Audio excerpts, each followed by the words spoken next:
Good morning, Arizona. Welcome back. Yeah, everybody loves a love song, right? Selena, you sing it. But what's it really like in real life? Let's talk about it.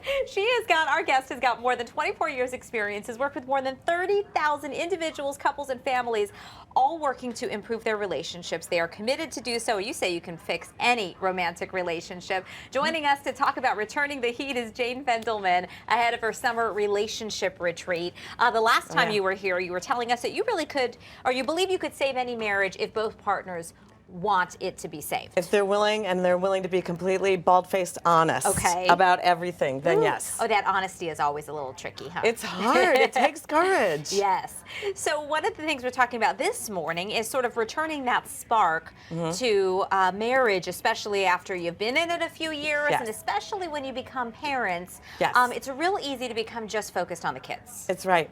Because human beings have roles, and they wear them like masks. And you are not your role.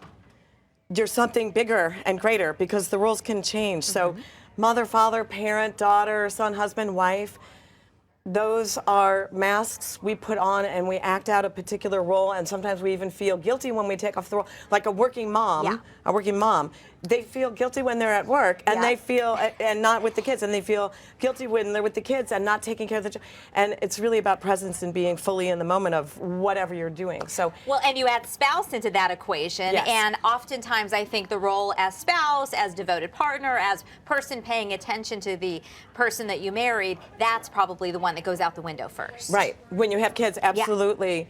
So the role of parent is such a huge role. It cracks open your heart, and you never knew you could love that much or like that. And people do get hyper focused and absorbed in that role, because you're literally keeping another being alive for 2 years. And we forget the role, the mask that we agreed to when we got married, which was, this is going to be a physical relationship. That's the agreement for a romantic, beloved relationship. The agreement, whether it was conscious or subconscious, is this is a physical relationship. There will be a physical relationship. If it's not physical, it's just a friendship. Okay. So you've got to keep that part alive, and you've got to stay aware that that must be a part of the relationship. There's wounds, and when you have a child, it's a love like you could never imagine, and it's like, whoa, well, he's not giving me that. This is unconditional love. This is all-consuming I like love this here. one better. I like this one better than this one. He's problematic. So that's when we have to do the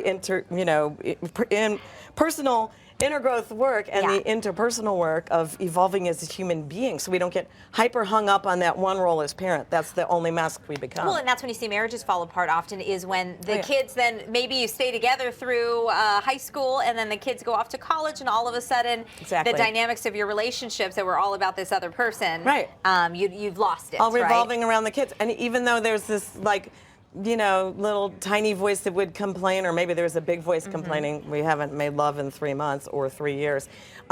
It's a comfortable stuckness. And people actually get addicted to other people, good or bad. And it's kind of a good thing, because it makes us stay in work. Jane, I want to bring up, you mentioned the causes already. Let's bring up some of the fixes just very quickly as we wrap up here. One of the obvious ones would be getting the kids out of the room, making sure that you have private time. Out of bed. Get the kids out of the bed. Out of your room, it's really hard to make love with kids in your bed. And if we can move forward, guys, to the next screen, so that we can quickly go through a couple of suggestions here. There you go. Old wounds. You have to heal old wounds. Women, especially when their heart starts to close from wounding, I always say that a woman's womb is connected to her heart. If her heart is closed, her legs are closed. Guys, it's easier than you think. Like, text me, and I will send you my simple cure, video cure. Well, Jane, you can also get that great advice here. She's got a relationship retreat. You can check her website and go with your partner, and it could be a real life changer. Thank you so much. It was fun to talk to you this morning. Olivia. Let's check in with Scott.